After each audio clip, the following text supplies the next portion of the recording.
What's going on, guys? John with the ProCut. Welcome back to this kitchen remodel. It's been quite a while. We've been waiting on the countertops. They're finally in. And the countertop people also undermounted this stainless double sink. So today we're going to go ahead and put our faucet in, which goes into this one core hole that they drilled. And we're going to be adding a garbage disposal as well as our regular drain on the other side. So along with all those new supplies, I've got all fresh plumbing to add in. And then we've also got fresh quarter turn shutoff valves that we're going to be putting on. So the first thing I'm going to do is get out my plumber putty and go ahead and install the sink drain bases. And then we're going to go from there. Okay, so I've used a pick.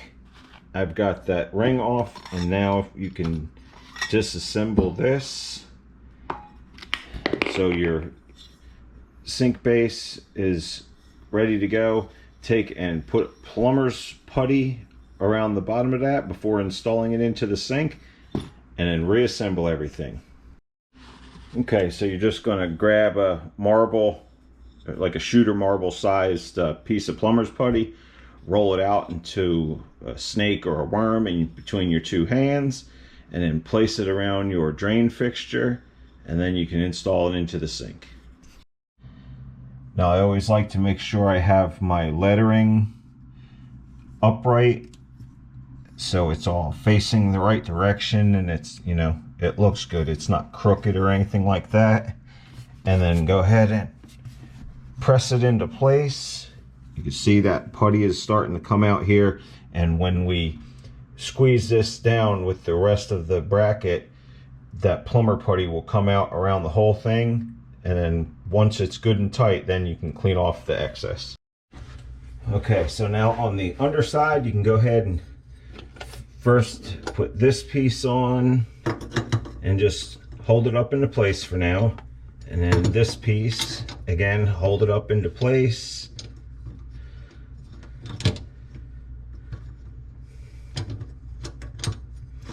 Let's see. Okay, yeah, there's no specific way, just as long as the pieces are in there. And then you take your split ring,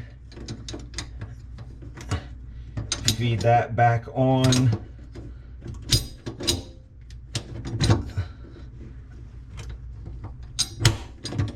And now this is all locked into place. So now you can get your screwdriver.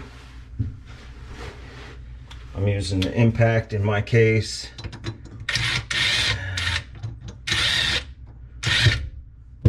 Just start tightening these down. Don't go too crazy at first. Now this one I'm going to have to loosen that one back out just a little bit.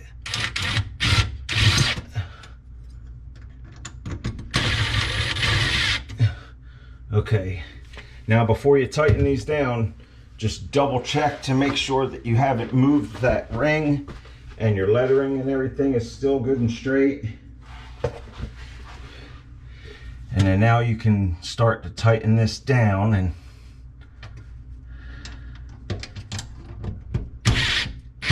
just kind of work your way around. Don't crank down one first. Go easy on it and work your way back and forth around these screws.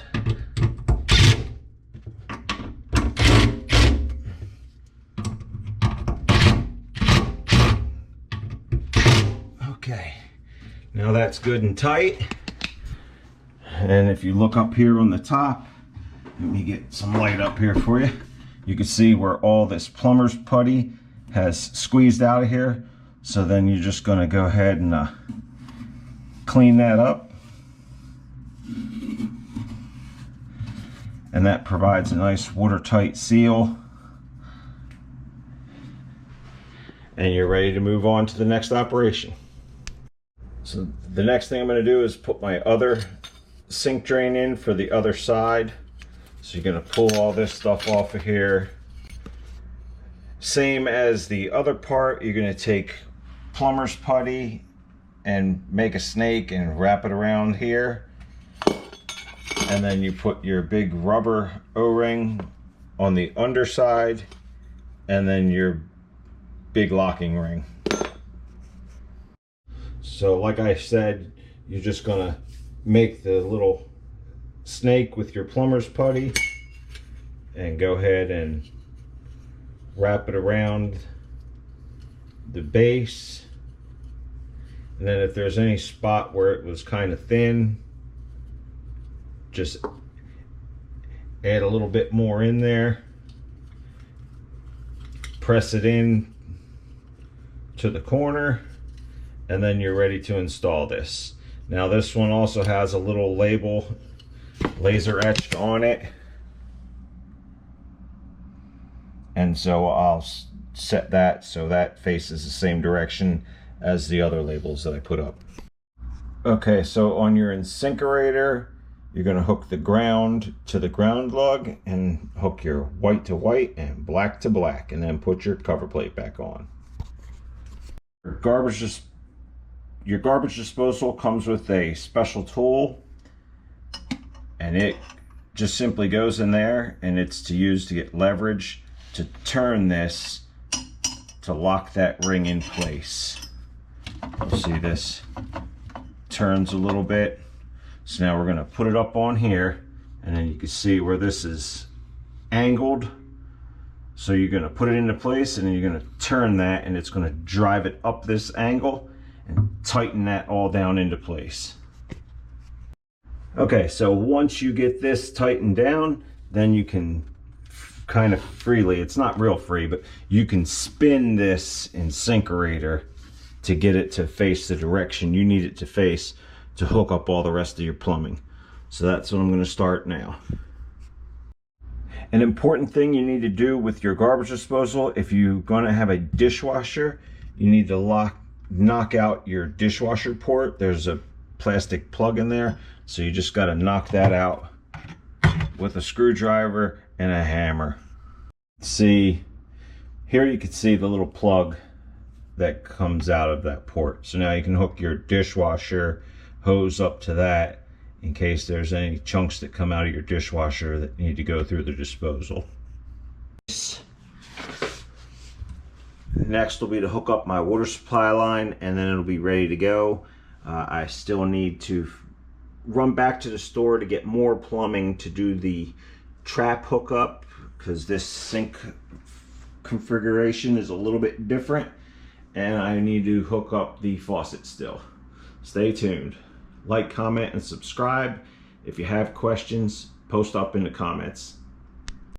Okay, so on this plumbing, since I was dealing with existing plumbing back there and new sink, it puts everything at new depths, and so I was having an issue finding some plumbing that would work because this is tight.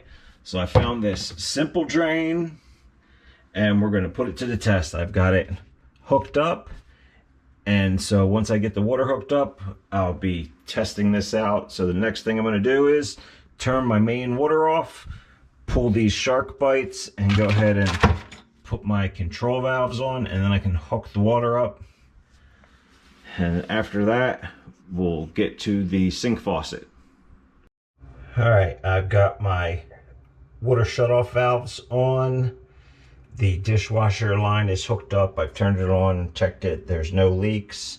Now I'm ready to go ahead and do the sink faucet.